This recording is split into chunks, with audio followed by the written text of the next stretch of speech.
Good morning ସାଙ୍ଗମାନେ। କାମ ଚାଲିଛି, ଚାଲୁଥିବ, କିଛି ଟେନସନ୍ ନାହିଁ। ଗୋଟେ କଥା ଭାବୁଛି, ସେଟା ବି ସତ କଥାଟା।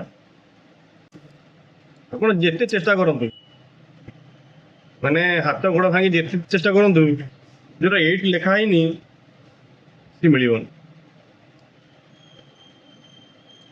ତ ତା ମାନେ ନୁହେଁ ଯେ ଆମେ ଚେଷ୍ଟା କରିବା ଛାଡ଼ିଦବା, କିନ୍ତୁ ଯାହା ଭାଗ୍ୟରେ ଥିବ ସେତିକି ମିଳିବ, ଆଉ ତାଠୁ ଅଧିକା ମିଳିବନି। ଆମେ ଖାଲି ଶୁକ୍ଲାଟାରେ ମନ ବୁଝିବାକୁ ଖାଲି ବାଡେଇ ପିଟି ହଉଛେ। ଆଉ ଲୋକମାନେ କୁହନ୍ତି ଚେଷ୍ଟା କଲେ ଭାଗ୍ୟ ବଦଳିଯିବ। ଭାଗ୍ୟ ବଦଳିଯିବ ଠିକ ଅଛି, କିନ୍ତୁ ହାତ ଗୋଡ଼ ଭାଙ୍ଗିଲା ପରେ।